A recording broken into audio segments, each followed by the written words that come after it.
বিসমিল্লাহির রহমানির রহিম। আজকের এই নির্বাচনী জনসভার মৌলভীবাজার জেলায় অনুষ্ঠিত আজকের এই নির্বাচনী জনসভার সম্মানিত সভাপতি, মঞ্চে উপস্থিত ধানের শীষের প্রার্থীগণ, উপস্থিত নেতৃবৃন্দ এবং আমার সামনে উপস্থিত মুরব্বীবর্গ, এলাকাবাসী সহ জেলাবাসী সহ সকল ভাই ও বোনেরা, আসসালামু আলাইকুম। আসসালামু আলাইকুম। আপনারা কেমন আছেন? ভালো, আলহামদুলিল্লাহ। প্রিয় মুরব্বীবর্গ, ভাই বোনেরা, এই যে তাহলে কথা বলা যাবে না, এইসব করলে কথা বলা যাবে না রে ভাই। যারা এসব করবেন আমরা ধরে নিতে হবে তারা বোধহয় আপনারা অন্য কোনো জায়গা থেকে এসে মিটিং নষ্ট করছেন। যারা স্লোগান দিবেন এখন বক্তব্যের মধ্যে, তাহলে আমরা ধরে নিব যে আপনারা অন্য জায়গা থেকে এসে মিটিং নষ্ট করছেন। কথা শুনতে পেয়ে মানুষ দাঁড়িয়েছে কথা শোনার জন্য, অপেক্ষা করছে। প্রিয় মুরব্বীবর্গ, ভাই বোনেরা, এই যে আজকে এখানে লাখো জনতা, এই যে আমরা আজকে এই যে নির্বাচনের দিকে আগাচ্ছি, কিভাবে আমরা আগাচ্ছি, কি পরিস্থিতিতে আমরা এই জায়গায় এসে দাঁড়িয়েছি আপনারা দেখেছেন, আপনারা জানেন, সব আপনাদের সামনে ঘটেছে। কি গত 15-16 বছর ধরে আমরা দেখেছি নির্বাচনের নামে, তথাকথিত নির্বাচনের নামে কতগুলো তামাশা হয়েছে। একবার আমিরাবির নির্বাচন হয়েছে, একবার নিশিরাতের নির্বাচন হয়েছে, আরেকবার ভোট চুরি নির্বাচন হয়েছে। একটির পর একটি তথাকথিত নির্বাচন হয়েছে, অর্থাৎ জনগণকে ভোট দিতে দেয় নাই। আপনারা গত 15 বছর ভোট দিতে পেরেছেন? ভোট দিতে পারেন নাই। প্রিয় ভাই বোনেরা, এই যে 2024 সালের যে 5ই আগস্ট এই দেশ থেকে যারা পালিয়ে গিয়েছে, একটা দল এই দেশ থেকে পালিয়ে গেছে না? এরা গত 15-16 বছর বাংলাদেশের মানুষের ভোটের অধিকারকে কেড়ে নিয়েছিল, মানুষকে ভোট দিতে দেয় নাই। এরা বাংলাদেশের মানুষের কথা বলার অধিকার কেড়ে নিয়েছিল, কথা বলতে দেয় নাই। কেউ যদি প্রতিবাদ করত অন্যায়ের, তাদের অন্যায় কাজের প্রতিবাদ করলে হয় তাকে গুম করত, না হলে তাকে গায়েবী মামলা দিত, না হলে তাকে মিথ্যা মামলা দিত, তা না হলে তাকে ধরে নিয়ে যেত, হত্যা করত। এরকম সারা বাংলাদেশে হাজার হাজার শত শত এরকম ঘটনা ঘটেছে না? ঘটেছে। এখন প্রিয় ভাই বোনেরা, শুধু যে তারা মানুষের বাক স্বাধীনতাকে হরণ করেছে তা নয়, শুধু যে মানুষের ভোট ছিনতাই রাহাজানি করেছে, ভোট ডাকাতি করেছে, শুধু তাই নয়, তারা এই বাংলাদেশের মানুষের অর্থ সম্পদ টাকা পয়সা সব লুটপাট করে বিদেশে পাচার করে দিয়েছে। এবং এই কারণেই আপনারা দেখেছেন, এই যে এখানের বক্তারা বললেন যে গত 15 বছর এই এলাকার না কোনো মেডিকেল কলেজ হয়েছে, না কোনো হাসপাতাল হয়েছে, না কোনো রাস্তাঘাটের অবস্থা ভালো হয়েছে। কোনো উন্নয়নের কাজ হয় নাই। দেশনেত্রী খালেদা জিয়ার সময় 2001 থেকে 2006 সাল পর্যন্ত আমরা অনেকগুলো, সাইফুর রহমান সাহেব অনেকগুলো প্রকল্প নিয়েছিলেন এই এলাকার উন্নয়নের জন্য। কিন্তু 2008 সালে সেই ষড়যন্ত্রের নির্বাচনের মাধ্যমে ওই স্বৈরাচাররা যখন ক্ষমতা দখল করলো, সব বন্ধ হয়ে গেল এলাকার মানুষের উন্নয়নের জন্য। এবং যেহেতু দেশে সত্যিকার ভাবে কোনো ভোটের ব্যবস্থা ছিল না, যেহেতু মানুষের কথা বলার অধিকার ছিল না, সেই জন্য মানুষের দুঃখ কষ্টগুলো মানুষ গিয়ে যে কাউকে বলবে, এলাকার সমস্যার কথা গিয়ে যে মানুষ কাউকে বলবে, সেই মানুষটিও ছিল না। আমরা তখন কি দেখেছি? আমাদের সেই সংসদ ভবনে কি দেখেছি? গান হচ্ছে, প্রশংসা হচ্ছে, এমন সব কাজ হচ্ছে যা দেশের মানুষের কাম্য নয়। প্রিয় ভাই বোনেরা, 71 সালে এই দেশের মুক্তিযোদ্ধারা নিজের জীবন উৎসর্গ করে দেশকে স্বাধীন করেছিলেন।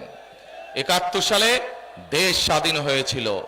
তারপরে বিভিন্নভাবে মানুষের ভোটের অধিকার, কথা বলার অধিকার কেড়ে নেওয়ার চেষ্টা হয়েছে।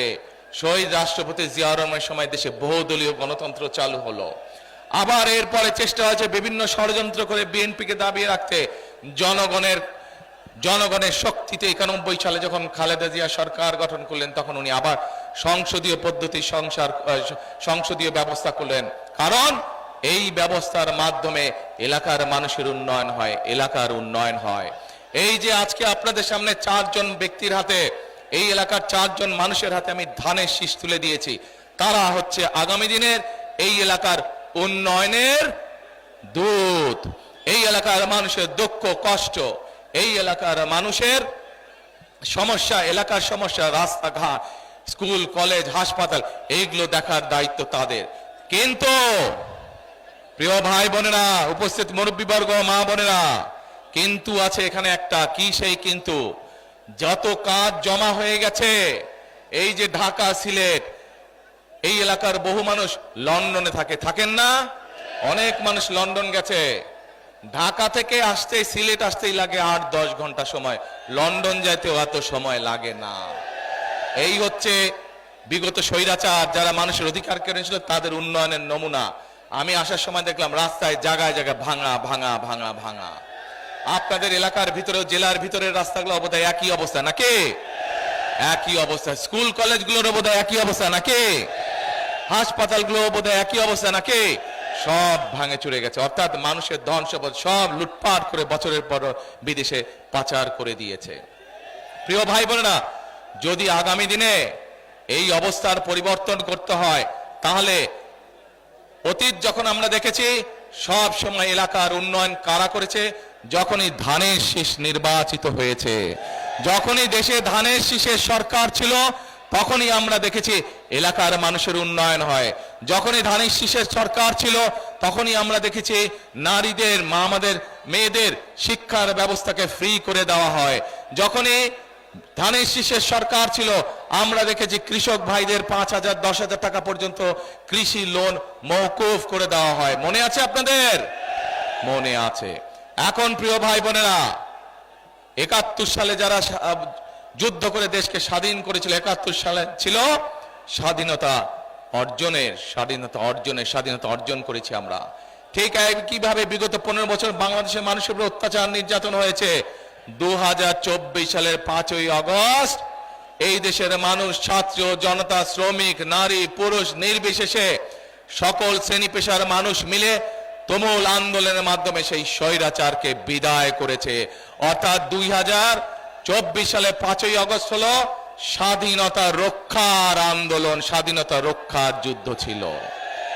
এখন প্রিয় ভাই বোনেরা, আমরা স্বাধীনতাকে রক্ষা করেছি, এখন এই স্বাধীনতাকে সুদৃঢ় ভিত্তির উপরে প্রতিষ্ঠিত করতে হবে।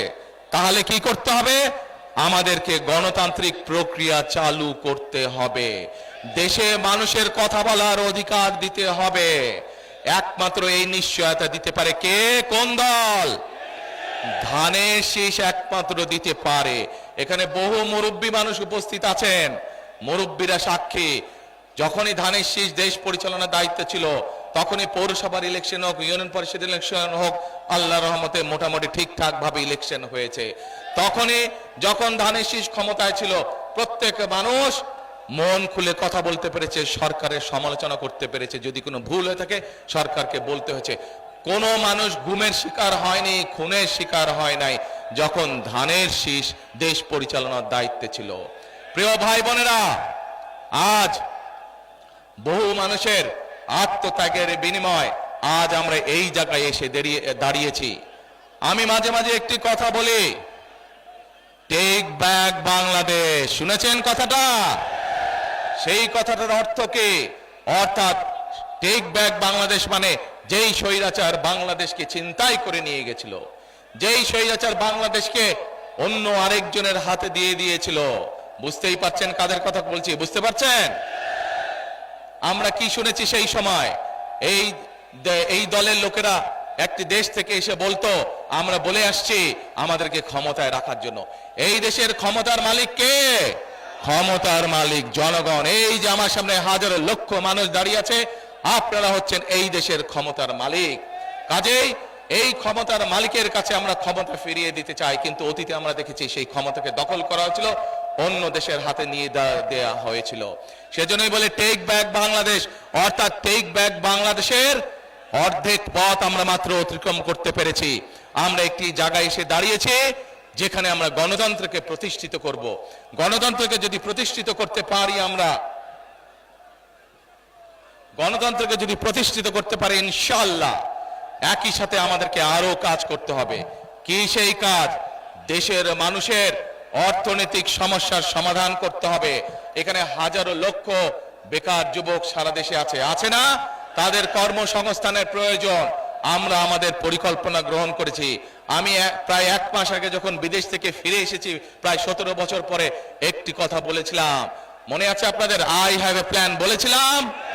সেই প্ল্যানের একটি অংশ হচ্ছে আমরা এই দেশের বেকার যারা যুবক আছে, শিক্ষিত হোক, অল্প শিক্ষিত হোক, অর্ধ শিক্ষিত হোক, সকল মানুষের জন্য আমরা কর্মসংস্থানের ব্যবস্থা করতে চাই, যাতে এই মানুষগুলো নিজের পায়ে দাঁড়াতে পারে, শক্ত ভিত্তির উপরে যাতে এই মানুষগুলো দাঁড়াতে পারে। প্রিয় ভাই বোনেরা, শুধু আমাদের ভাই বোনদের যুবক যুবতী যারা আছে, যুব সমাজের যারা সদস্য, তরুণ সমাজের যারা সদস্য, তাদের শুধু কর্মসংস্থানের ব্যবস্থাই আমরা করতে চাই না, তাদের কর্মসংস্থানের পাশাপাশি আমরা তাদেরকে অর্থনৈতিকভাবে সচ্ছলভাবে গড়ে তুলতে চাই। যেন আপনারা লন্ডনেই যান, অথবা এখান থেকে মধ্যপ্রাচ্যে যান, অথবা পৃথিবীর অন্য কোন দেশে যান, আমরা আপনাদেরকে ট্রেনিং দিয়ে পাঠাবো, আপনাদেরকে আমরা সেই দেশের ভাষা শিক্ষা দিয়ে পাঠাবো, যাতে ওই দেশে গিয়ে আপনারা কর্মসংস্থানের ব্যবস্থা দ্রুত করতে পারেন, যাতে করে আপনাদের আয় রোজগার, যদি আপনি কোন রকম দক্ষতা ছাড়া সেই দেশে যান, আয় রোজগার কম হবে। কিন্তু যদি কোনো ট্রেনিং নিয়ে যান, তাহলে কি হবে? রোজগার বেশি হবে না? আমরা সেই ব্যবস্থা এই দেশের মানুষের জন্য করতে চাই। প্রিয় ভাই বোনেরা, দেশের জনসংখ্যার অর্ধেক নারী। দেশনেত্রী খালেদা জিয়া তার শাসন আমলে এই দেশের মেয়েদের জন্য ক্লাস 1 থেকে ইন্টারমিডিয়েট পর্যন্ত শিক্ষা ব্যবস্থা ফ্রি করেছিলেন। মনে আছে আপনাদের? আপনাদের অনেকের ঘরেই মা বোনেরা আছে যারা সেই সুযোগ পেয়েছে এবং শিক্ষিত হয়েছে। আগামী দিনে ইনশাআল্লাহ এই যে 12 তারিখ আসছে, এই 12 তারিখের নির্বাচনে আপনারা ধানের শীষকে জয়যুক্ত করলে পরে এই দেশের ধানের শীষকে আপনারা জয়যুক্ত করলে পর আমরা এই দেশের নারী সমাজকে ফ্যামিলি কার্ড নামে একটি দিব। বিশেষ করে বিভিন্ন পরিবারের সদস্য যারা আছে, যারা মা, যারা গৃহিণী, যারা গৃহকর্ত্রী, সেই মাদেরকে, সেই বোনদেরকে আমরা দেব। বিশেষ করে এই এলাকায় প্রায় 130টির মতন চা বাগান রয়েছে, আছে না? এই চা বাগানের শ্রমিকরা, বিশেষ করে নারী শ্রমিক যারা, তারা অত্যন্ত কষ্টের মধ্যে দিনাপাত করতে হয়, তাদের যে আয় রোজগার হয় সেটি তাদের জন্য যথেষ্ট নয়। সেই সকল পরিবারকে, সেই সকল নারীদেরকে আমরা ফ্যামিলি কার্ড দিতে চাই, এবং ফ্যামিলি কার্ডের মাধ্যমে তাদেরকে আমরা হয় খাদ্য সহায়তা দিব, অথবা তাদেরকে আমরা নগদ সহায়তা দিব, যাতে করে তারা তাদের সংসার সুন্দরভাবে গড়ে তুলতে পারে, সুন্দরভাবে চালাতে পারে। প্রিয় ভাই বোনেরা, চা শ্রমিকরা যেমন পাবে, একইভাবে একজন দিনমজুর তার স্ত্রীও সেই ফ্যামিলি কার্ড পাবে। একজন শ্রমিক, একজন কৃষক ভাই, তার স্ত্রীও এই ফ্যামিলি কার্ড পাবে। আমরা এইভাবে যে সকল নারীরা খালেদা জিয়ার সরকারের সময় শিক্ষার সুযোগ পেয়েছে, সেই নারীদেরকে, শিক্ষা হোক বা না হোক, কোন নারী যদি শিক্ষিত হয় কিন্তু সেই নারীর যদি পরিবার থাকে, প্রত্যেকটি নারীকে ইনশাআল্লাহ ঘরে ঘরে আমরা ফ্যামিলি কার্ড পৌঁছে দিব। প্রিয় ভাই বোনেরা, বাংলাদেশ কৃষি প্রধান দেশ, এই এলাকায় বহু কৃষক ভাই আছে না? এই কৃষক ভাইদের পাশেও আমরা এসে দাঁড়াতে চাই। যেমন ভাবে তরুণ বা যুব সমাজের সদস্যদের পাশে দাঁড়াতে চাই, তাদের কর্মসংস্থানের ব্যবস্থা করে তাদেরকে বিভিন্ন ট্রেনিং দিয়ে আমরা দাঁড়াতে চাই, একইভাবে আমরা কৃষক ভাইদের পাশেও দাঁড়াতে চাই। কৃষক ভাইদের পাশে দাঁড়িয়ে কৃষক ভাইদেরকেও আমরা, নারীদেরকে যেরকম আমরা ফ্যামিলি কার্ড দিব, কৃষক ভাইদেরকে আমরা একটি কৃষক কার্ড দিতে চাই, যেই কার্ডের মাধ্যমে তারা ঋণ সহায়তা সহ, সার বীজের সহায়তা সহ বীমা সহায়তা পাবে, যাতে করে তার বিপদের সময় সরকার তার পাশে থাকতে পারে, যাতে করে এই দেশের, সারা বাংলাদেশের কৃষকরা ধীরে ধীরে তাদের অর্থনৈতিক মেরুদণ্ড যাতে মজবুত হতে পারে, কৃষক যাতে নিজের পায়ে দাঁড়াতে পারে, সেই জন্য আমরা পরিকল্পনা গ্রহণ করেছি। কিন্তু প্রিয় ভাই বোনেরা, এই পরিকল্পনাগুলোকে বাস্তবায়ন করতে হলে কি করতে হবে? পরিকল্পনাগুলোকে একমাত্র তখনই বাস্তবায়ন করা সম্ভব হবে যখন আপনারা এই দেশে ধানের শীষের সরকার প্রতিষ্ঠিত করতে পারবেন। ধানের শীষের সরকার প্রতিষ্ঠিত হলেই জনগণের জন্য কাজ করতে পারবে, জনগণের জন্য কাজ করবে, দেশের পরিবর্তন ঘটাবে। প্রিয় ভাই বোনেরা, আমরা আরেকটি পরিকল্পনা গ্রহণ করেছি। সেই পরিকল্পনাটি হচ্ছে, আমরা যেমন কৃষকদের পাশে দাঁড়াতে চাইছি, আমরা যেমন আমাদের মা বোনদের পাশে দাঁড়াতে চাইছি, আমরা যেমন আমাদের তরুণ সমাজ, যুব সমাজের যারা বেকার তাদেরকে ট্রেনিং দেওয়ার মাধ্যমে, ভাষা শিক্ষা দেওয়ার মাধ্যমে যেমন তাদের কর্মসংস্থানের ব্যবস্থা করতে চাইছি, একইভাবে আরেক শ্রেণীর মানুষের পাশে আমরা দাঁড়াতে চাইছি। তারা কারা? তারা আমাদেরই আপনজন, আমাদেরই নিকটজন। এই মানুষগুলো আমাদের দুঃখের সময় আমাদের সাথে থাকেন, সুখের সময় আমাদের সাথে থাকেন, জীবনেও আমাদের সাথে থাকেন, মৃত্যুর সময় আমাদের সাথে থাকেন। অর্থাৎ আমাদের বিভিন্ন সারা দেশে যে মসজিদ আছে, মাদ্রাসা আছে, সেখানকার খতিব সাহেবরা, সেখানকার ইমাম সাহেবরা, মুয়াজ্জিম সাহেবরা, আমরা এই মানুষগুলোর জন্য সরকারের পক্ষ থেকে একটি সম্মানের ব্যবস্থা করতে চাই, যেন মসজিদের ইমাম সাহেব, খতিব সাহেব, মুয়াজ্জিম সাহেবরা যেন আত্মসম্মান নিয়ে সম্মানের সাথে এই সমাজে বসবাস করতে পারেন। সোশ্যাল মিডিয়াতে, সামাজিক যোগাযোগ মাধ্যমে দেখেছি যে ব্যালট পেপার তারা গায়েব করে দিচ্ছে, সব ব্যালট পেপার নিজেদের কবজায় নিয়ে নিচ্ছে, অর্থাৎ আবার ভোট চুরির প্রক্রিয়া তারা শুরু করেছে। দেখেছেন আপনারা এই সংবাদ? দেখেছেন কি ভাই, যে রাস্তার উপর দাঁড়িয়েছে, দেখেছেন আপনারা? আলহামদুলিল্লাহ, আলহামদুলিল্লাহ। তাহলে আমরা বুঝলাম, ওই যে পিছনে দাঁড়িয়ে আছেন ভাই, আপনারা দেখেছেন এই সংবাদ? আলহামদুলিল্লাহ, আলহামদুলিল্লাহ। তাহলে আমি ধরে নিতে পারি যে ইনশাআল্লাহ আপনারা সতর্ক থাকবেন এবং সবাইকে সজাগ করতে হবে। এখন ভাই, এই যে যেই দলটি সম্পর্কে সজাগ থাকতে বললাম, এই দল সম্পর্কে আরেকটি কথা বলি আপনাদের সামনে। কয়েকদিন যাবত আমরা কি দেখছি? আমরা দেখতে পাচ্ছি তারা বিভিন্নভাবে মানুষকে কতগুলো কথা বলছে, যা সম্পূর্ণভাবে মিথ্যা কথা, এবং শুধু মিথ্যা কথাই না, গুনার কথা তারা বলছে। আসুন প্রথমে তাদের মিথ্যা কথাটা কি বলছে সেটি আমরা দেখি। কি সেই মিথ্যা কথা? প্রিয় ভাই বোনেরা, আজ আমরা যে মাটিতে দাঁড়িয়ে আছি, এই মাটির নাম কি বলেন তো? কে? মাটির নাম বাংলাদেশ। এই মাটির নাম কি? বাংলাদেশ। 1971 সালে এই মাটির সাথে রক্ত মিশে আছে আমাদের মুক্তিযোদ্ধাদের, বুকের রক্ত, তাজা রক্ত ঢেলে দিয়ে মুক্তিযোদ্ধারা এই দেশকে স্বাধীন করেছেন। এই যেই দলটি সম্পর্কে আপনাদেরকে সজাগ থাকতে বলছে, আমরা দেখেছি তখন কি ভূমিকা ছিল তাদের। যদি তাদের ভূমিকা সেই সময় দেশের পক্ষে থাকতো, যদি তাদের ভূমিকা সেই সময় দেশের জনগণের পক্ষে থাকতো, তাহলে লক্ষ লক্ষ মানুষ শহীদ হতে হতো না। আজ এত মানুষকে শহীদ হতো না 1971 সালে। আজ তারা বলছে অমুককে দেখেছেন, তমুককে দেখেছেন, আমাদেরকে দেখেন এবার, বলছে না? আরে ভাই, আপনাদেরকে তো মানুষ 71 সালেই দেখেছে, ইতিহাস মুছে ফেলা যায় না।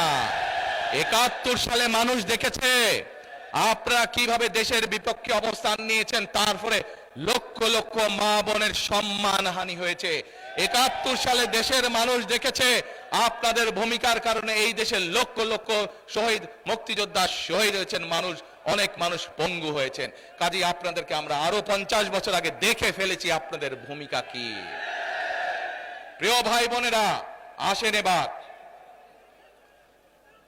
এবার আমরা দেখছি এই কথাগুলো যখন তাদের বের হয়ে যাচ্ছে, মানুষ যখন বুঝতে পারছে যে তারা বিভ্রান্ত ছড়াচ্ছে, তারা দেশের মানুষের মধ্যে বিভ্রান্ত ছড়াচ্ছে, এইটা যখন মানুষ বুঝতে পারছে এবং এটা যখন তারাও বুঝতে পারছে যে মানুষ তাদের চালাকি, তাদের ষড়যন্ত্র ধরে ফেলেছে, তখন তারা সরকারকে গিয়ে বলছে নিরাপত্তা দিতে হবে, নিরাপত্তা দিতে হবে, প্রোটোকল দিতে হবে। আজ এইখানে এই মঞ্চে দাঁড়িয়ে আমি সরকারকে অনুরোধ করব, এই অন্তর্বর্তীকালীন সরকারকে অনুরোধ করব, অন্তর্বর্তীকালীন সরকারের যারা প্রধান আছেন, ডক্টর ইউনূস সকলকে অনুরোধ করব, তাদেরকে যেই প্রোটোকল দিয়েছেন, আমাদেরকে যেই নিরাপত্তা দিয়েছেন, আমরা আপনাদের অনুরোধ জানাচ্ছি সরকারকে, বিএনপির পক্ষ থেকে, লাখো জনতার পক্ষ থেকে তাদের প্রোটোকল দরকারের 3 ডবল করে দেন। কারণ তাদের প্রোটোকল 3 ডবল করে দেন, কারণ তারা মানুষকে বিভ্রান্ত করছে এবং মানুষ এটা জানতে পেরে মানুষ তাদের উপরে ক্ষিপ্ত হচ্ছে। আমরা চাই না মানুষ ক্ষিপ্ত হয়ে মানুষ কিছু করে বসুক তাদেরকে। সেই জন্য সরকারের কাছে অনুরোধ থাকবে তাদের প্রোটোকল 3 গুণ বাড়িয়ে দেন, যা বিএনপিকে দেন 3 গুণ বাড়িয়ে দেন তাদের প্রোটোকল। প্রিয় ভাই বোনেরা, এবার জনগণের মধ্যে থেকে আমি একজন মুরব্বীকে চাই, যেই মুরব্বী হজ বা উমরাতে গিয়েছেন, ওই দিক থেকে হজ বা উমরাতে গিয়েছেন একজন মুরব্বী, বয়স্ক মানুষ একজনকে চাই, একজন মুরব্বী, না একজন হজ বা উমরা করেছেন মুরব্বী। এই যে আপনি আসেন, এই যে নীল ফিতা, হ্যাঁ নীল ফিতা গলায়, আসেন এদিকে আসেন। দেখেন এই যে দলটা, এই দলটা কিভাবে উপরে নিয়ে আসেন, উপরে এই দলটা কিভাবে দেশের মানুষকে মিথ্যা তো বলেছে, দেশের মানুষকে কিভাবে ঠকাচ্ছে আমি আপনাদের সামনে প্রমাণ করে দিচ্ছি। বসেন আপনারা, বসেন।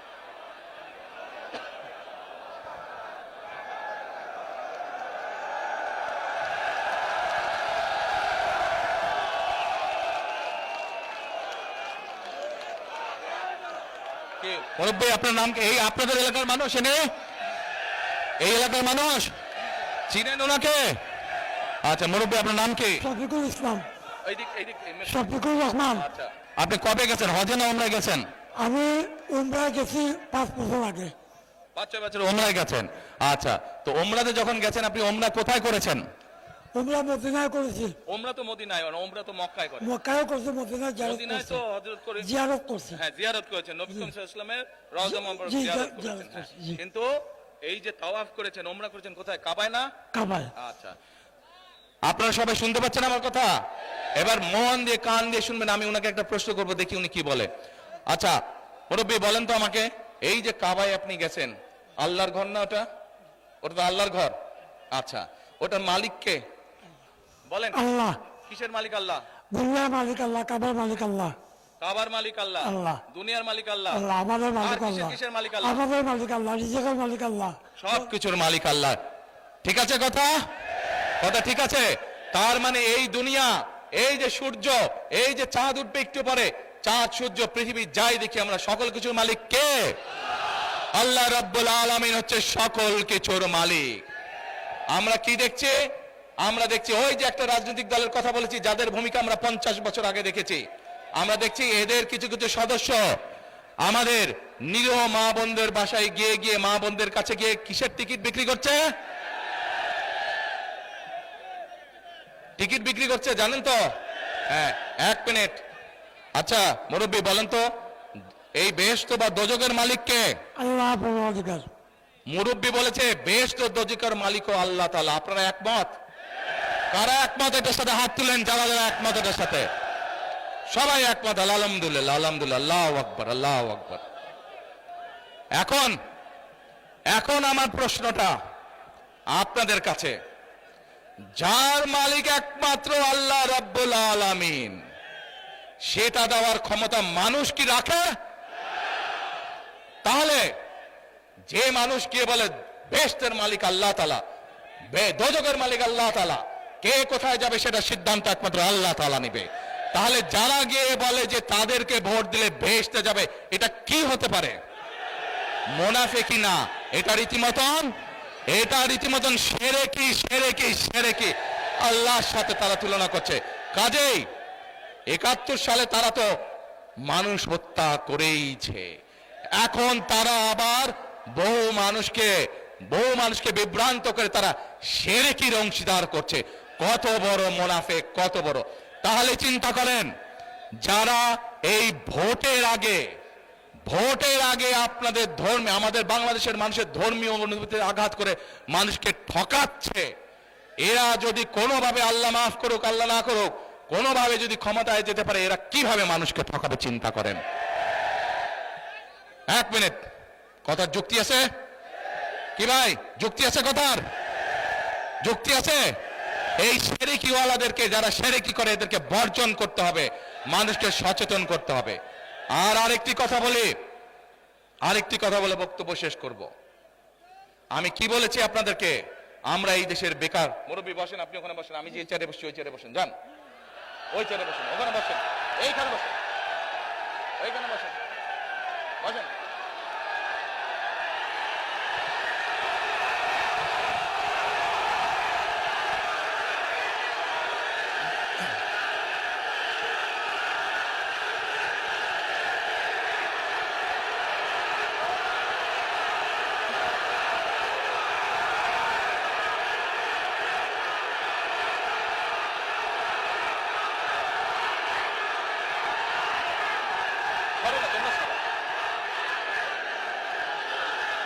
ভাই আসরের আজান দেবে, আসেন আমরা বক্তব্য শেষ করে আসরের আজান দেবে, মাগরিব হবে, বহু মানুষ বহু দূরে যেতে হবে। প্রিয় ভাই বোনেরা, তাহলে যারা ষড়যন্ত্র করছে, যারা এই দেশে মানুষকে ঠকানোর চেষ্টা করছে, যারা এই দেশের মানুষের ধর্মীয় অনুভূতিতে আঘাত করে শিরকির চেষ্টা করছে, এদের সম্পর্কে আমাদেরকে সতর্ক থাকতে হবে, সজাগ থাকতে হবে। ঠিক ঠিক বলেছে আলহামদুলিল্লাহ। এখন প্রিয় ভাই বোনেরা, বিএনপি বিশ্বাস করে এই যে লক্ষ জনতা, এই সারা বাংলাদেশের কোটি কোটি যে জনতা, এরাই হচ্ছে বিএনপির রাজনৈতিক শক্তির মূল উৎস। মূল উৎস হচ্ছে বিএনপি বিশ্বাস করে আপনারা জনগণ হচ্ছে বিএনপির সকল রাজনৈতিক ক্ষমতার শক্তি উৎস। আমরা শহীদ জিয়ার সময় এখানে বহু মুরব্বী উপস্থিত ছিলেন, শহীদ জিয়ার সময় দেখেছেন কিভাবে খাল খনন হয়েছে। আপনাদের এলাকায় হয়েছিল? হয়েছিল। আমরা সেই খাল খনন করতে চাই। কে কে চান খাল খনন করব? সবাই চান খাল খনন করব। খাল খনন করলে উপকার হবে এলাকার, খাল খনন করলে এলাকার পুরা জেলার মানুষের উপকার হবে। আমরা যে ফ্যামিলি কার্ড বলেছে, এক মিনিট ভাই, এক মিনিট দাঁড়াও। এই যারা স্লোগান দিবা এখন বুঝবো যে অন্য কেউ তোমরা গুপ্ত গুপ্ত। আচ্ছা, এখন সেই জন্য চুপ করতে, শান্ত হতে হবে সবাইকে। এখন প্রিয় ভাই বোনেরা,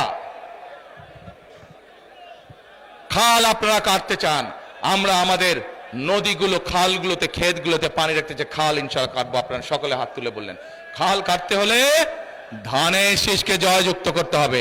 এবার আসেন, এই যে একটু আগে বলেছি আমাদের গরিব চা বাগান শ্রমিক যে নারীরা আছে তাদেরকে আমরা ফ্যামিলি কার্ড দিতে চাই। এইটা কারা কারা এর সাথে একমত? শুধু শুধু যে চা বাগান শ্রমিকরা নারীরা পাবে তা না, অন্য অন্য নারীরাও পাবে এই ফ্যামিলি কার্ড। কারা একমত, কারা চান আমরা নারীদেরকে কার্ডের ব্যবস্থা করি? আলহামদুলিল্লাহ। এবার ভাই, এই যে তরুণ যুবকদের, যুব সমাজের তরুণ সদস্যদেরকে আমরা এই যে ট্রেনিং দিয়ে যে কর্মসংস্থানের ব্যবস্থা করতে চাই, এই পরিকল্পনা আমরা যারা বাস্তবায়ন করি, এইটা কারা কারা চান?